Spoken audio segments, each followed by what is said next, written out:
కాకినాడ జిల్లా పిఠాపురం పట్టణం ఎమ్మెల్సీ నాగబాబు పిఠాపురం పర్యటనలో భాగంగా కుమారపురంలో గల గోకులం గ్రాండ్లో పిఠాపురం నియోజకవర్గం జనసేన నాయకులు కార్యకర్తలు మాటే మంత్రం కార్యక్రమం నిర్వహించారు. ఈ కార్యక్రమానికి ముఖ్య అతిథిగా కాకినాడ జిల్లా అధ్యక్షుడు DCCB bank chairman Tummala Ramaswamibabu, 5 man committee సభ్యులు మాజీ ఎమ్మెల్యే పెన్నెందరబాబు, బోదరి కిషోర్, అనపతి నియోజకవర్గ ఇన్ఛార్జ్ మర్రెడ్డి శ్రీనివాస్ విచ్చేశారు. పిఠాపురం నియోజకవర్గంలో జరుగుతున్న అభివృద్ధిపైన మరియు కమిటీల పనితీరుపైన ఆరా తీశారు. కార్యకర్తలు సమన్వయంతో క్రమశిక్షణతో ఉండాలని, ఇది కూటమి ప్రభుత్వం కలిసిమెలిసి సాగాలని అన్నారు. నేను కాంట్రవర్సీ కోసం రాలేదని, పార్టీలో జరుగుతున్న ప్రతి కార్యాచరణ కోసం కార్యకర్తల నాయకుడికి ఎదిగేందుకు కావాల్సిన అవకాశాలను జనసేన పార్టీ అందిస్తుందని తెలిపారు. అనంతరం కూటమి ప్రభుత్వం ఎంతో అభివృద్ధి చేస్తుందని, పిఠాపురం నియోజకవర్గంలో పవన్ కళ్యాణ్ ప్రత్యేక అభివృద్ధి చేయడంలో ఎంతో ముందున్నారని, పిఠాపురానికి శాశ్వత ఎమ్మెల్యే పవన్ కళ్యాణ్ అని, పిఠాపురం ఆయనకు తిరుగులేదని, అలాగే ఆయన ఆరోగ్యం కుదిరిపడిందని, త్వరలోనే మళ్లీ ప్రజాసేవలో విజయ్ అయిపోతారని అన్నారు. ఈ కార్యక్రమంలో వివిధ కార్పొరేషన్ డైరెక్టర్లు, పట్టణ ఇన్ఛార్జీలు, వార్డు ఇన్ఛార్జీలు, వీర మహిళలు, జనసేన నాయకులు, కార్యకర్తలు తదితరులు పాల్గొన్నారు.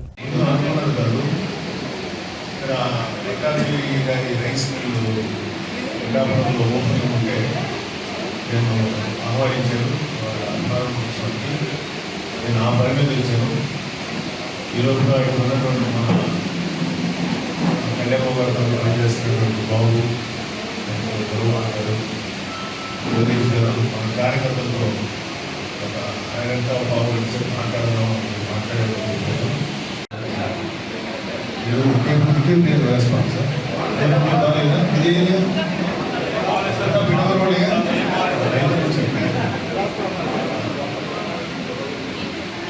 సో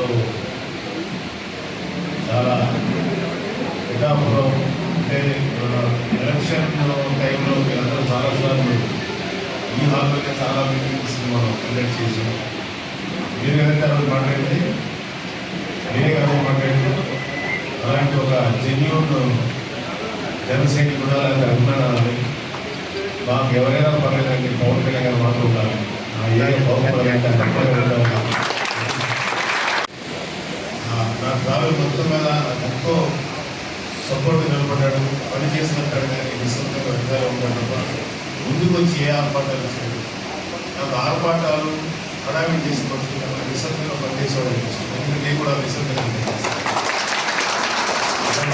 నా అత్యంత ఆత్మీయుడైన మిత్రుడు మర్రెడ్డి శ్రీనివాస్ గారు, మాకు తెలుసు పిఠాపురంలో మేము ఎన్ని మీరు ఒకలాంటి అయితే మా ఇంట్లో ఇంకొకలాంటి, నేను కానీ మర్రెడ్డి గారు కానీ, మా స్నేహితుడు అజయ్ గారి, లేకపోతే మా మిగిలిన ఆరోగ్యమైనటువంటి జనసేనకి సంబంధించిన నాయకులు కానీ, మేము ఎన్ని టెన్షన్లు పడ్డామో, ఎంత స్ట్రెస్ గురయ్యామో, కానీ ఇవన్నింటికంటే కూడా మా సోదరిను పవన్ కళ్యాణ్ గారు విజయం సాధించారు. దీంతో పాటు ఆయన సొంత సంపాదన నుంచి ఎంతోమంది అనాథ బిడ్డలకి జీవితాన్ని ఇచ్చారు. ఆయన ఇప్పటికీ ఎవ్రీ మంత్ వాళ్ళకి చేస్తున్నారు. పేదలు గారి సహకారం ఆ పార్టీ నుంచి వెళ్ళిపోతుంది. ఎఫిషియెంట్ స్టాఫ్ ఉన్నారు, ఆయనకి అద్భుతమైనటువంటి ఆఫీసర్స్ ఉన్నారు.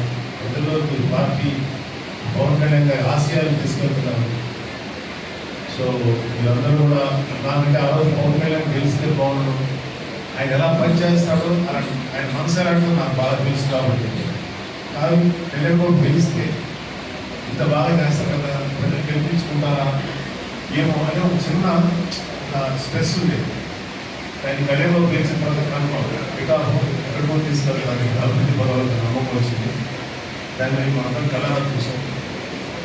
సో దయచేసి మీరందరూ కూడా మీ వ్యక్తిగతమైనటువంటి పర్సనల్గా నాకు ఇది జరగలేదు, ఇది జరుగుతుంది అని పక్కన పెట్టి మీరందరూ కూడా కొంచెం పక్క వాళ్ళ కోసం, ఇంకొకరి కోసం ఏదో మనం ఏం చేయగలుగుతాం అది చేయండి. నేను యాక్చువల్లీ పిఠాపురానికి రెగ్యులర్ రావాల్సిన పరిస్థితి ఉంది, కానీ నేను ఎమ్మెల్సీ ఇచ్చిన తర్వాత నేను కాన్స్టిట్యూన్సీ తీసుకోవాలి. సో నేను అక్కడ ఉత్తరాంధ్ర హెచ్ఎల్ఎల్ కాన్స్టిట్యూన్సీ తీసుకున్నాను, అంటే నేను ప్రోటోకాల్ కాన్స్టిట్యూన్సీ అయ్యాను. సో నేను అక్కడ ప్రజలకి నా సర్వీసెస్ అందజేయాల్సి వచ్చింది. యాక్చువల్గా పవన్ కళ్యాణ్ గారి ఎలక్షన్ టైంలో మీ అందరికీ చాలా ఎక్కువ కనెక్టివిటీ ఉంటుంది నాకు. మీరందరూ కూడా చాలా అభిమానించారు. సో ఏ సంఘటన కానీ ఏ విషయాలు కానీ మీరు మనసులో పెట్టుకోకండి. మనం పని చేసుకుంటూ ముందుకెళ్దాం. అనేక ఒడిదుడుకులు, అంతరాయాలు, అవాంతరాలు వస్తుంటాయి, అవేవి పట్టించుకోకండి. ఈవెంచువల్గా పిఠాపురానికి ఏది ఎంత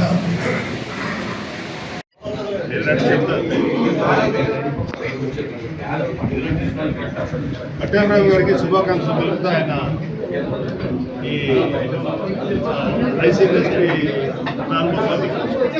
సార్ పవన్ కళ్యాణ్ గారు ఆరోగ్యం ఎలా ఉంది సార్ ప్రస్తుతం? నాలుగైదు నుంచి ఒక వీక్ లోపల విధులు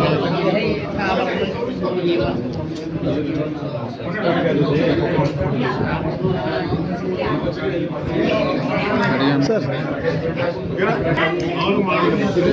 రాజకీయాలు సార్ రాష్ట్రంలో కూటమి పరిస్థితి ఎలా ఉంది? రాష్ట్రంలో సార్ చంద్రబాబు నాయుడు గారు, పవన్ కళ్యాణ్ గారు, బీజేపీ మంచి సమన్వయంతో మంచి అవగాహనతో పనిచేస్తున్నారు. రాష్ట్రాన్ని అభివృద్ధి పరంగా తీసుకెళ్ళడానికి చాలా నిశ్చయంతో ఉన్నారు కాబట్టి చాలా అద్భుతంగా వాళ్ళందరి మధ్య అద్భుతంగా సమన్వయం అందరూ కూడా వాళ్ళ జనసేనలో పట్టేవారు చేసే పోయి ఫాలో. సార్ పవన్ కళ్యాణ్ గారు పిఠాపురం అభివృద్ధి ఏ విధంగా ఆల్రెడీ చెప్పుకోసారి బాగుంది. సార్ మీ నోట్లో ఎంతండి సార్? డేటా ఉండాలి నా దగ్గర. చాలా చేశారు. పిఠాపురం వాళ్ళు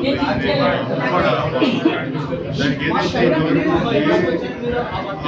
రాజకీయ నాయకుడు కానీ అయితే రాజకీయ ప్రతినిధి కానీ దాని మీద చర్య తీసుకున్న ప్రసక్తి సందర్భం లేదు.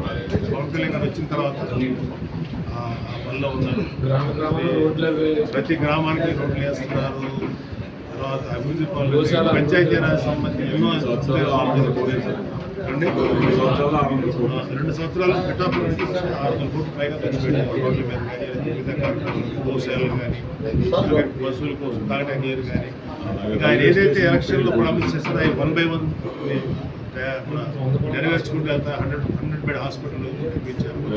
అండ్ ముఖ్యంగా పిఠాపురానికి ఒక అర్బన్ డెవలప్మెంట్ ఒక హోదా క్రియేట్ చేసి పడా కింద పెట్టి ఆయన ప్రత్యేక అధికారులు పెట్టి ఇంకా పిఠాపురం అభివృద్ధికి ఏమేమి చేయాలో ఆయన ముందుకు తీసుకెళ్ళాలి.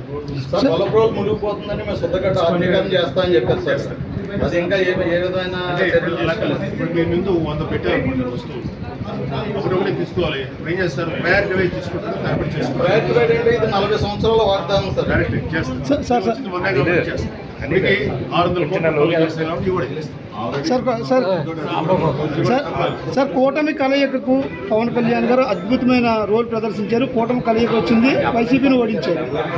అటువంటి కూటమి కలయిక నేత వహించిన పిఠాపురం నియోజకవర్గంలో కూటమి కలయిక కొంచెం అయితే నేను మాట్లాడుతున్నాను. పెద్ద స్థాయిలో నాయకులు అందరూ కూడా నిర్ణయించుకొని వాళ్ళు తీసుకుని నిర్ణయం తప్ప మేము మా అధినాయకత్వం యొక్క నిర్ణయాలకి వాటికి క్రమశిక్షణకి పనిచేసేవాళ్ళం తప్ప అవి వ్యతిరేకించే వాటికి ఎదురు తిరిగి చేసేవాళ్ళం కాదు. మా నాయకులు ఏం చెప్తే అది తూచా తప్పకుండా ఆచరించాం. మేము క్రమశిక్షణకి thank you sir. Thank you.